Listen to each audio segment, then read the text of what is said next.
Grabe, parang ang haba na ng buhok ko. Sobrang kapal. Hey everyone, and welcome to a day in life of a self-taught filmmaker.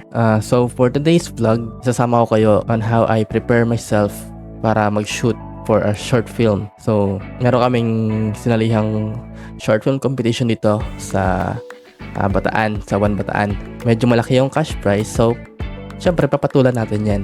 A bit of background about myself. Hindi po ako nag-aral sa film school.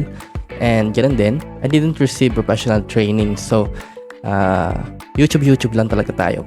But I think with passion and creativity and samahan din ng teamwork, medyo kakayanin naman natin makipag-compete.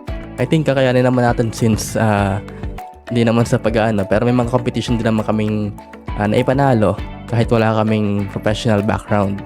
Okay, so enough about me. Let's start this morning. Kagigising ko lang kasi kaya maliligo muna ako para prepare tayo mamaya.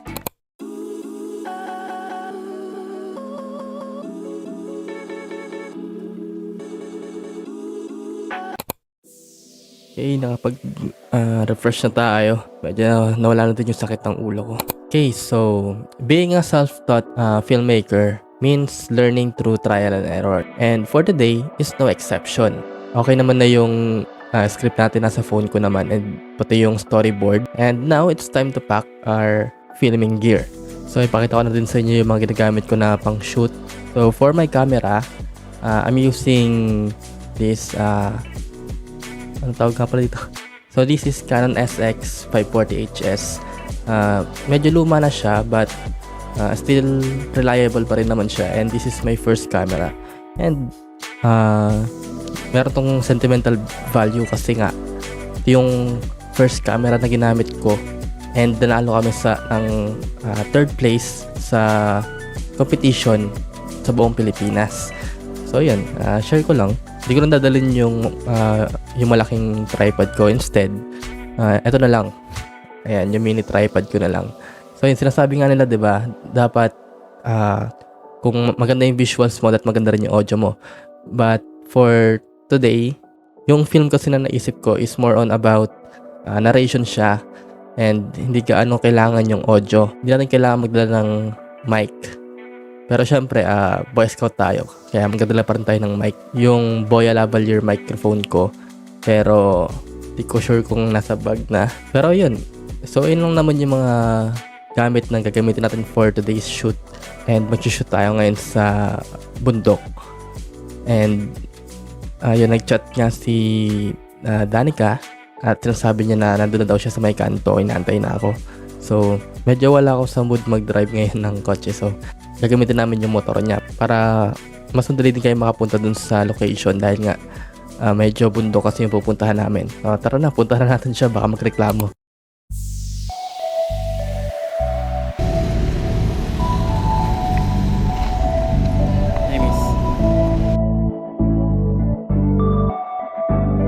Okay, so all set naman na kami, and we'll be meeting up with another friend on the way.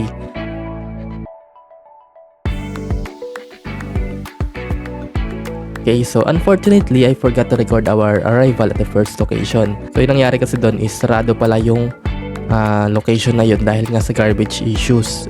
Ilog kasi yun. Sabi nung nagbabantay, sinara daw muna para to reduce the waste.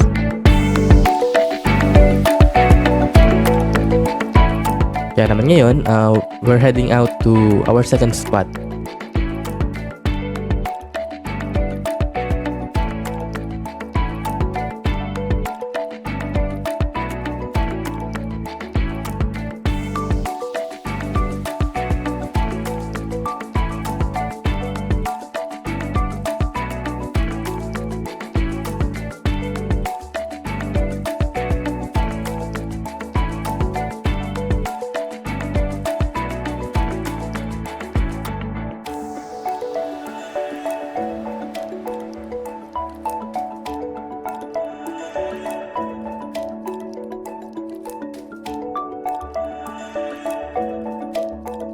So I mentioned earlier that we're shooting in the mountains, but I forgot to mention that Parang attempt na lang. meron ding malapit na beach doon. So ayan, tinry muna namin mag-shoot. But So, medyo negative dahil sobrang lalim daw. Yung cameraman ko medyo nag-enjoy. Delicads kami. So gagawa lang namin siya ng alternatives.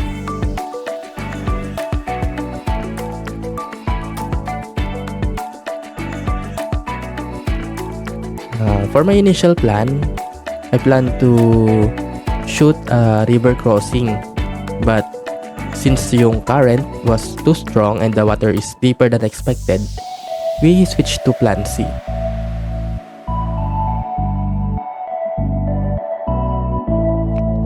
So how's the day 1 ng shooting?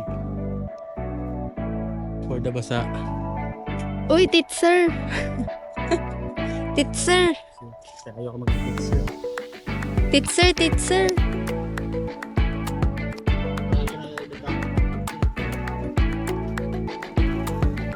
Sabi nga nila, without sacrifice, there will be no 50k.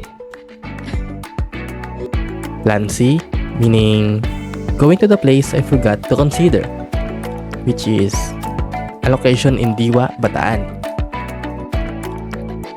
So habang nagabiyahe nga kami ay naka-experience kami ng trouble.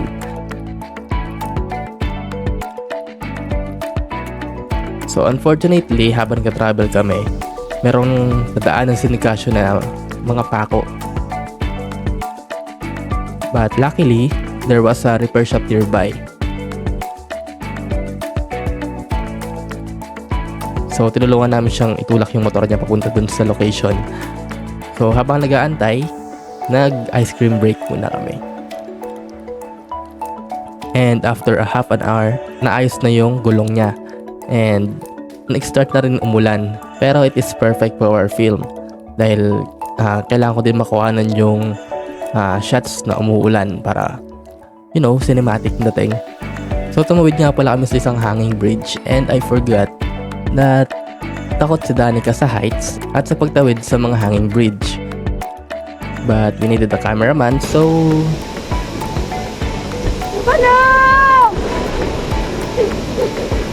But despite all that, we managed to get the footage we needed and had a great time.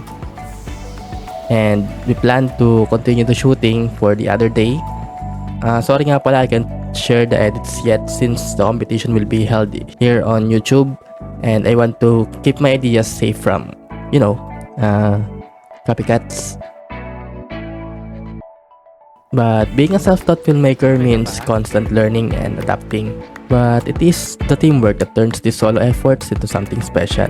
So that's it for today's vlog. I hope you enjoy it, and we hope that you will support our film if we make it to the finals. So thanks for watching, and see you next time on Sexy Vlogs.